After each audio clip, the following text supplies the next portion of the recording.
இப்பொழுது கூட ஒரு மாநாட்டிற்கு தான் புறப்பட்டுக் கொண்டிருக்கிறோம். அதோ பழனியில் செப்டம்பர் 17 மதுரை மாவட்ட திராவிட சமுதாய சீர்திருத்த மாநாடு. அறிஞர் அண்ணா மற்றும் முன்னணி வீரர்களும் கலந்து கொள்வார்கள். அனைவரும் வருக. மலையழகும் மரத்தமிழர்தம் கலையழகு மிக்க பழனி மாநகரிலே பாண்டிய மன்னரின் வீரத்தால், வெற்றியால், நாயக்க மன்னரின் அன்பால், அறத்தால் புகழ்பெற்ற பொன்பூமியிலே நடைபெறும் இந்த திராவிட சமுதாய சீர்திருத்த மாநாட்டில் பங்கு கொள்ளும் அறிவிற் சிறந்த பெரியோர்களே, அருமை தாய்மார்களே, ஆற்றமிகு வீரர்களே, வருக. பகுத்தறிவு சமுதாயத்தை உருவாக்க ஊற்றெடுக்கும் உணர்ச்சியோடு இங்கே கூடியிருக்கும் இளைஞர்களே, எதிர்கால சிற்பிகளே, வருக வருக என்று வரவேற்புரை நிகழ்த்துகிறார் வளமார் திராவிடத்தின் சொத்து நமது மதுரை முத்து. தெள்ளு தமிழிலே தெளிவுரை வழங்கும் பேராசிரியர் அன்பழகன். தேனாய் தேமதுர கனியாய் இணைக்கும் சங்க இலக்கியங்களிலே சாதி என்ற சொல்லே கிடையாதே என்று ஆணித்தரமாக கேட்கிறார்.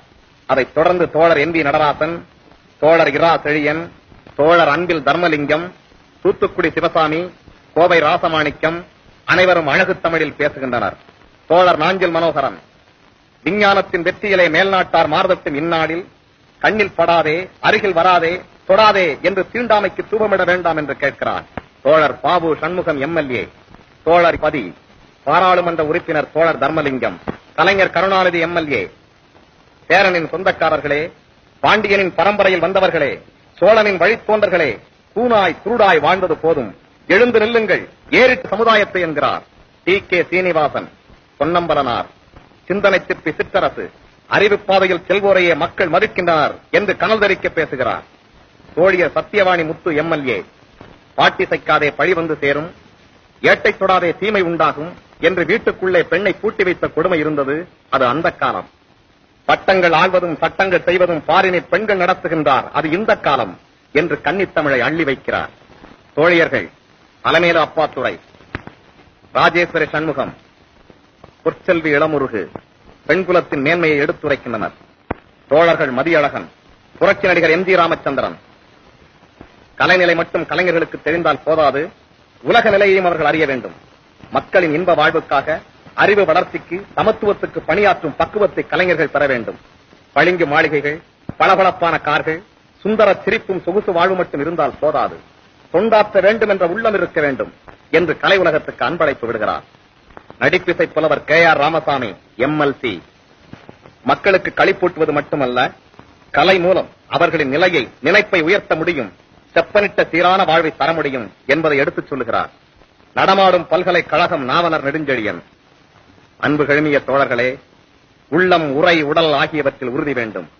கேடு, கொடுமை, மடமை ஆகியவற்றை எதிர்த்து நிற்கும் துணிவு வேண்டும் என்று நெஞ்சை அள்ளும் தமிழிலே உரை நிகழ்த்துகிறார்.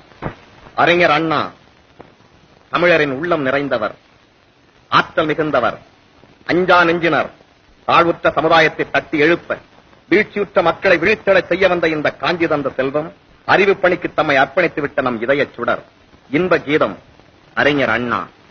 அன்புள்ள தோழர்களே, தாய்மார்களே, சமுதாயத்தை சீர்திருத்த வேண்டிய அவசியத்தை பற்றி பல ஆண்டுகளாகவே நாம் பட்டி தொட்டிகளில் எல்லாம் எடுத்துக் கூறி வருகிறோம். ஜாதி பேதம் கூடாது என்றார் உத்தமர் காந்தியார்.